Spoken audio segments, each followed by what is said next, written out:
Shalom, everyone. We're going to continue with our discussion of the Kenofit, or the corners, but today we're actually going to venture out into another word, a related word, also translated as corners, the word pina. As a review, we have talked in our first, second, third, we have talked about the command to have the tzitzit, or the fringes upon the corners of your garment. Now we introduced and showed a talit katan. This is a garment that is worn by Orthodox Jews today. I'm wearing one right now underneath my garment, and it has four distinct corners. There's a place for the head. It goes over the head as such. I've already said a blessing for the putting on of the tzitzit earlier, as I have a talit katan on underneath. But you have the garment with the tzitzit on them. Of course, we talked about the meaning of the tzitzit, the 613 commandments, and also about the patil tekelet, or the thread of blue. We showed this is a set of patil tekelet. This is what it says in Hebrew. Means a thread of blue. And this is a set of tzitzit that are yet to be tied. Now, there is a company that's called Patil Tekelet. You spell that P-T-I-L, and then T-E-K-H-E-L-E-T, Patil Tekelet. If you put that into your YouTube search, you'll find that they have many videos that show on the history of the Patil Tekelet, talking about the corners, talking about the discovery of the Tekelet, and so forth. So you want to do that search, find that, and go and look. There's more than 50 videos. It'll really help you. Let me slip this off. Now, we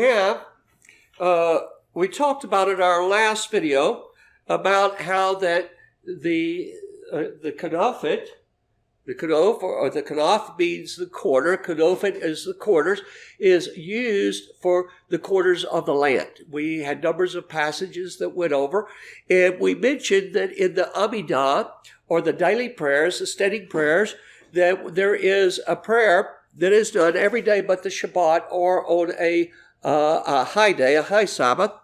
You have a prayer for the ingathering of the exiles. Let me read this to you. It says in English, sound the great shofar for our freedom. Raise high the banner, together our exiles. Now, the great shofar is called the Shofar HaGadol, and it's the shofar of Yom Kippur. Every year at Yom Kippur, we blow a long blast on the shofar, and then we say, L'Shana Haba'ah B'Yerushalayim, next year in Jerusalem. Now, that is done every Yom Kippur now, but in the time of the first century, in the time of the temple, it was not. It was only done at the time of the Jubilee. Being that the Jubilee is no longer celebrated, we have lost exact count of when that Jubilee will be, so therefore it's blown every year. Now, the banner is a term for the Messiah. So, sound the great shofar for our freedom, raise high the banner, together our exiles, and gather together from the four corners of the earth. From the four corners of the earth. And here in Hebrew, it's going to say the Kenofit ha'aretz, the four corners of the earth.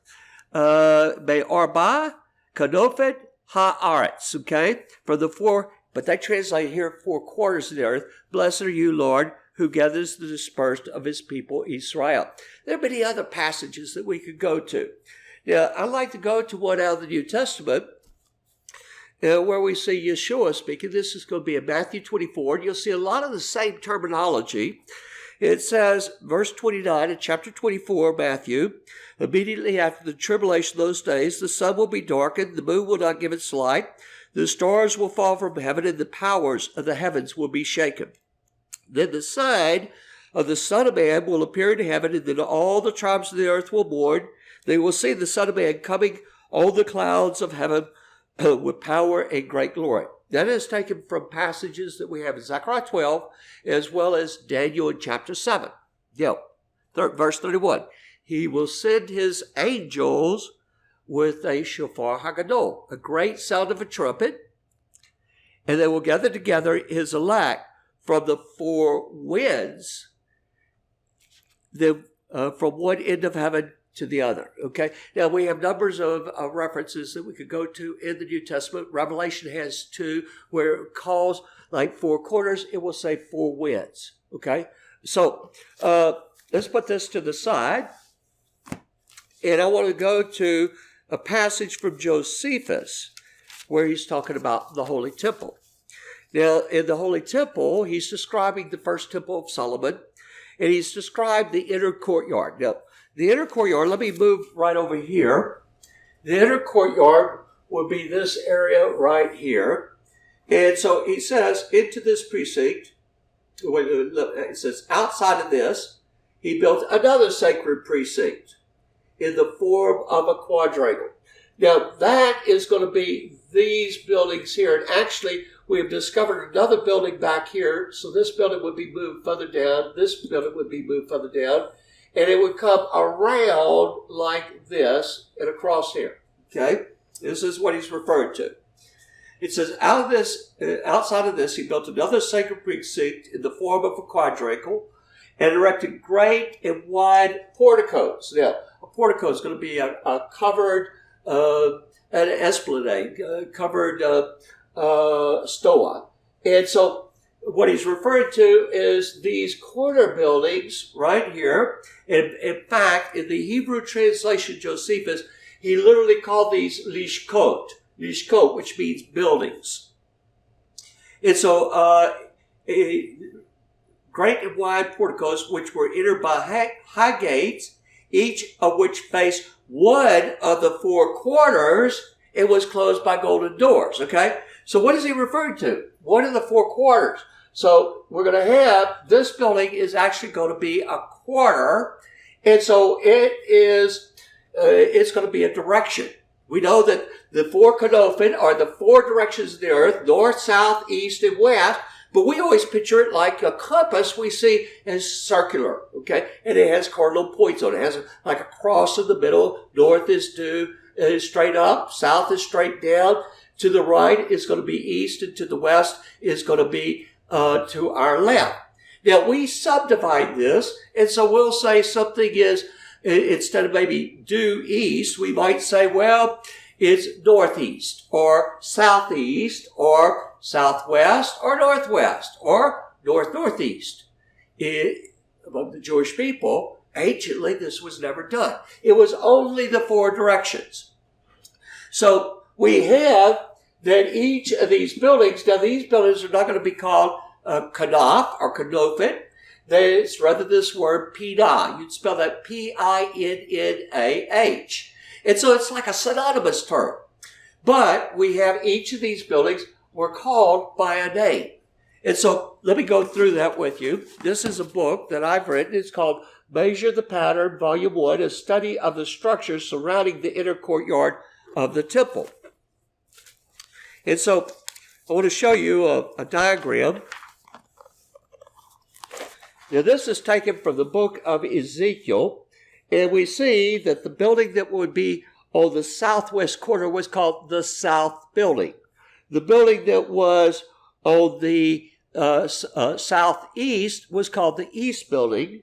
The building that was on the northeast was called the East Building. The North Building. And the building that was on the northwest was called the West Building. Okay? So these are the directions of the buildings. To go a little bit further with this, in the Talmud there is a discussion of what constituted north. It had to be determined because Leviticus 1:11 says that the sin offering, called the Korban Hatat, had to be slaughtered north of the altar. Same thing with the Korban Hashem, or the trespass offering, or the Korban Olah, the burnt offering or elevation offering. They had to be slaughtered north of the altar. So a question came up. This question was, what constitutes north?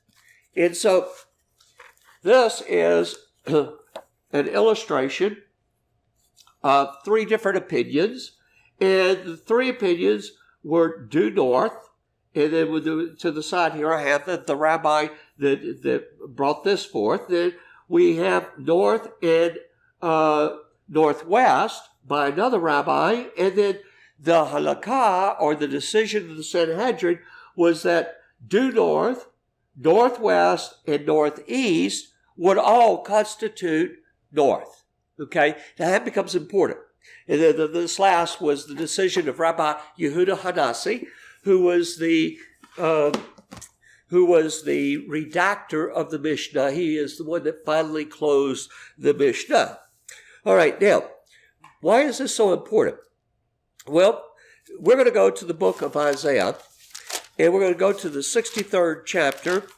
And here, in the 63rd chapter, I'm reading from a stone Tanakh, which is going to be an Orthodox Tanakh. It has Hebrew on one side, it has English on the other side. And I'm going to read this passage, and let me say that the character that we see in this chapter is seen as the Messiah. It says, "Who is this coming from Edom, was selling garments from Bozrah, the one who is majestic in his raiment, girded with his abundant strength." Okay, now we're told that this character that's identified as the Messiah, we can very definitely prove that it is the Messiah, that he's going to be coming from Bozrah. Now, here's Bozrah. Now, here's Jerusalem. That's where he's going. So Bozrah's here, Jerusalem is here. To phrase it the way we would hear in Texas, that's southeast. And it's more south than it would be east. In fact, you could very easily say, he's coming from the south. If that's the Messiah, then he's coming from the south. But in Judaism and in ancient Jewish thought, that's the east.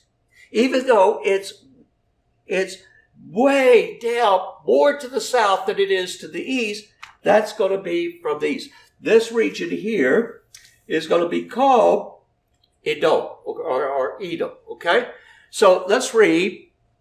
It says, "It is I who speaks with righteousness, abundantly able to save. Why is there red on your garment? And why are your garments like those of someone treading in a wine vat? I alone have tried the wine vat. Not a man for the nations was with me. I trod on them in my anger and trampled them in my wrath. Their lifeblood spurted out on my garments, so I soiled all my garments. For a day of vengeance is in my heart, and the year of my redemption has come." By the way, that last phrase, "for the day of vengeance is in my heart, and the year of my redemption has come," is a term that's taken from the Yovel, the Jubilee. Well, remember in the Amidah that we pray, that's taken from Isaiah 11, "Sound the great shofar for our freedom." Messiah in chapter 24, verse 31 says he'll send the angels with the sound of a great shofar, and they'll gather the elect from the four winds of the earth. Okay, so we have, again, we're seeing that we have a continuity between the scriptures, but we're using multiple phrases to state this. "I alone have trod the winepress. Not a man for the nations was with me. I trod them in my anger and their lifeblood. I trampled them. I trod them in my anger, trampled them in my wrath, and their lifeblood spurted out of my garments, so I soiled all my garments. For a day of vengeance is in my heart. The year of my redemption is come. I looked, but there was no helper. I was astounded that there was no supporter, so my arm, my Zeroah, which is another term that is used for the Messiah, brought salvation for me. And my wrath was a support for me. I stepped on peoples in my anger and made them drunk with my wrath, and I threw their lifeblood to the ground." This is going back. We're going to have what we call Ramez. We're going to tie this into a passage. There was a prophecy concerning the tribe of Judah that was given by Yaakov, by Jacob, over all of his 12 sons. And so this is found in chapter 49, where Yaakov or Jacob starts with, "I'll show you what shall befall you in the Achri Yamim," in the latter days, the last days. So let me read this to you concerning the tribe of Judah.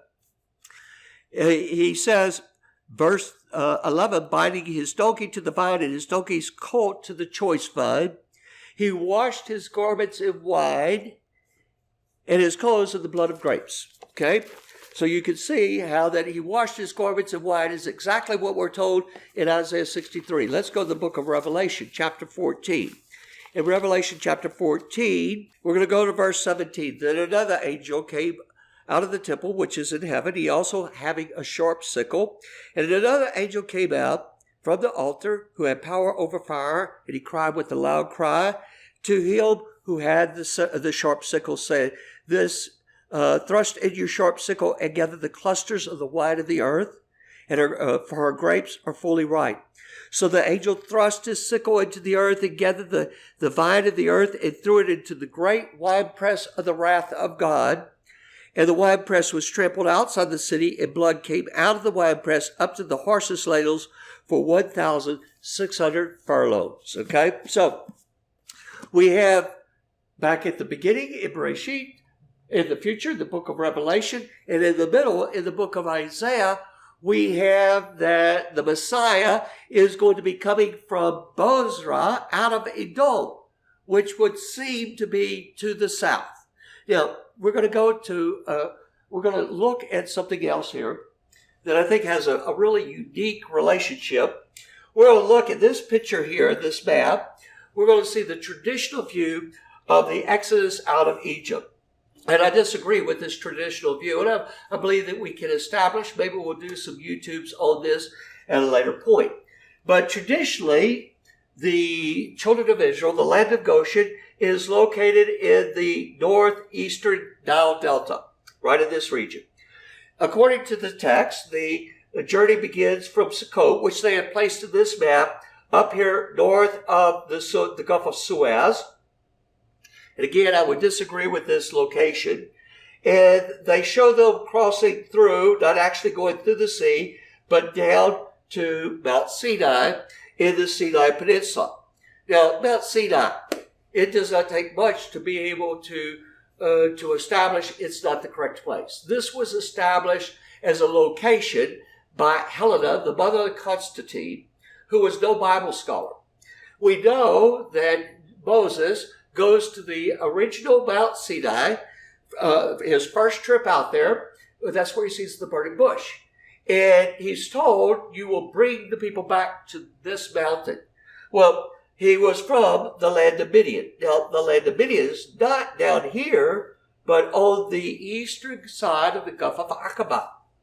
And so they, in this map, they have Kadesh Barnea here to the north. And what you fail to realize is that there are 3 locations that are called Kadesh Barnea in the ancient surrounding areas of Israel. And so the archaeologists actually had, during the brief period from 1967 until peace was made in the 1970s with Egypt and the Sinai Peninsula was returned, they went to Kadesh Barnea. There was actually a town there that they could identify, but lo and behold, they didn't find any bodies. It was just like there were nothing before the time of Solomon. And so we've got to go back 1,500 years approximately to the time of Moses, and they should have found the bodies. So then they have them coming and following to the north. Now, we're going to move this map.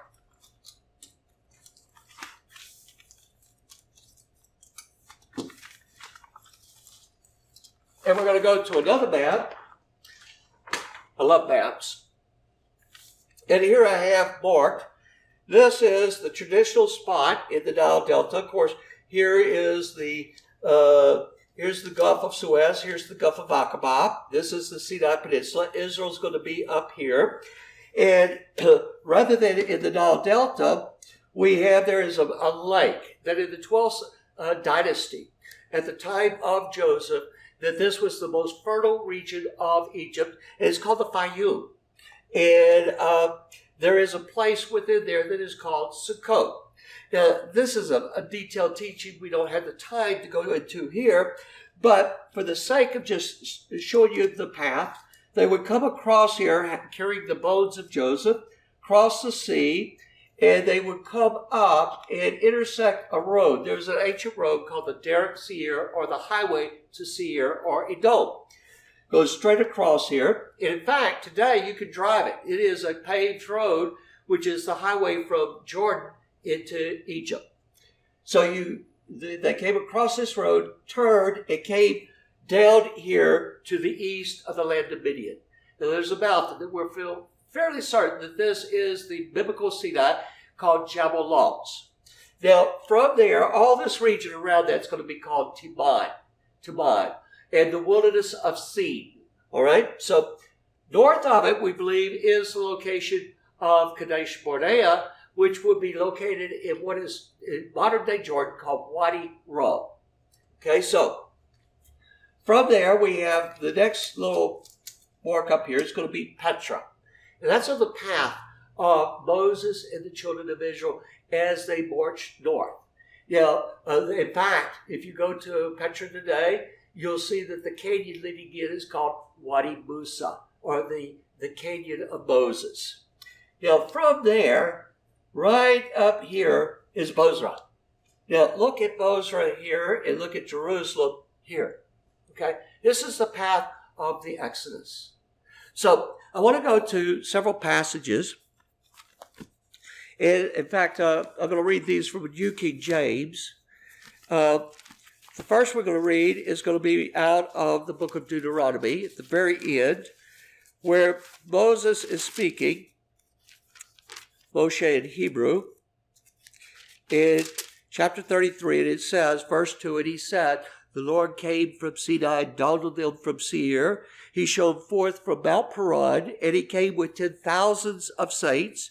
From his right hand came a fiery Torah for them. And of course, this is referring to Israel coming to Mount Sinai to receive the Torah.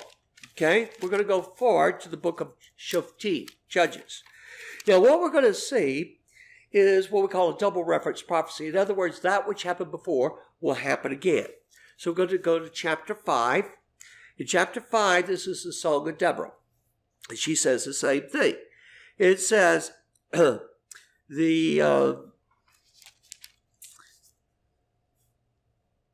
verse 4, Lord, when you went out from Seir. Seir's another name for Edom.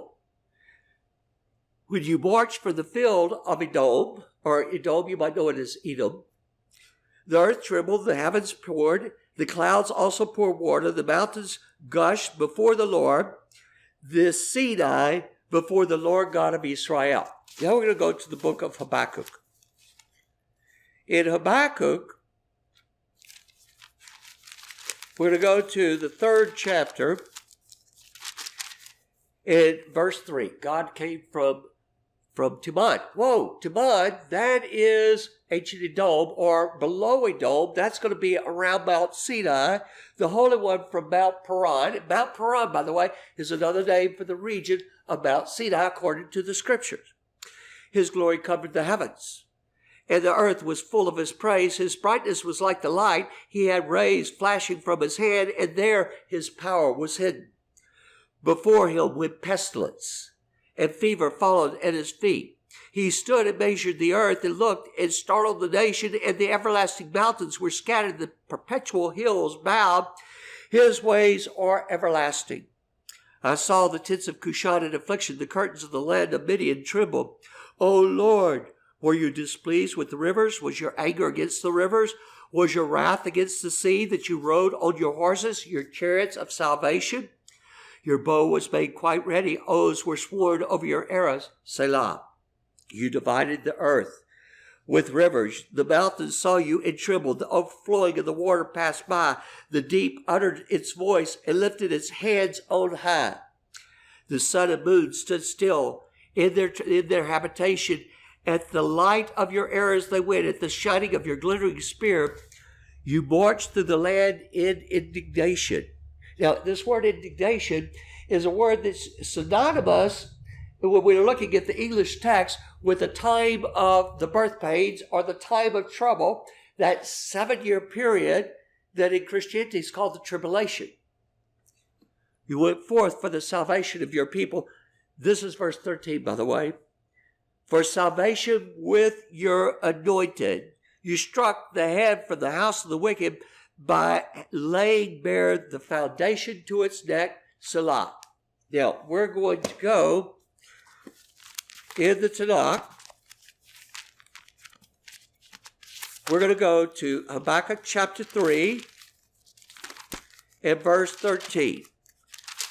We want to pick up one word because it says that you go forth with your anointed.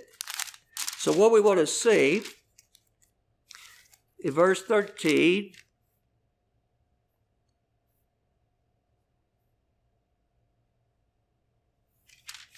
it helps if I'm in the right chapter. In verse 13, you went forth to save your people, and here it has to save your anointed one. However, that is not in the actual text. Okay, verse 13. And what we have at Mishihecha.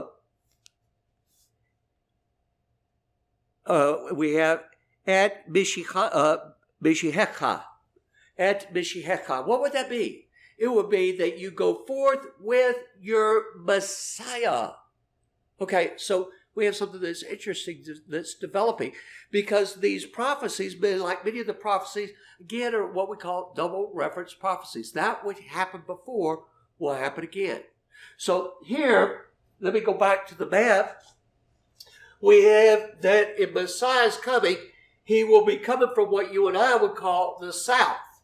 And not only will he be coming from Bozrah, but he will be coming from down in Sinai and coming up the very same path that Moshe and the children of Israel came. In other words, that which happened before, Messiah is coming the same path, and he's coming to Jerusalem. Now, let me sum all this up. I've got one more teaching I'm going to do on the quarters after this, but this is a very significant point. When I put the Talit Katan on in the morning, and I have it on, all of a sudden, I have the commandment about remembering the tzitzit, remembering the commandments. I have the prophecy that non-Jews would come, and me being one of the non-Jews, grab hold of the kanaf, the corner of the Jewish man, saying, teach me. Let us go with you. Now, I have the prophecy when I wear the Talit Katan, and I have these corners that God will gather in all the elect from the four corners of the earth. I even have a prophecy that takes me into the temple, and I look at these corners and all the significance of the corners of the altar, the corners of the court of the women. And I know God is communicating by the corners all of these things. I even have a prophecy of the coming of the Messiah, simply by wearing a garment. Yeah, by wearing that garment, by being conscious of the corners, being conscious of all that it means. I am walking around as a witness and a testimony to myself, but hopefully a witness and a testimony to others. Think of these things, and we'll come back with another study of the corners. Shalom. Shalom. I hope you enjoyed the teaching we just went through. We have more that we have planned, but I'd like to show you my newest book. This is called Measure the Pattern, Volume 1. It deals with the latest research on the Holy Temple. It shows definitively exactly where the temple building was, all the various structures, the courtyards, and more than I can describe here. Go to our website. There's a link below, and check the book out.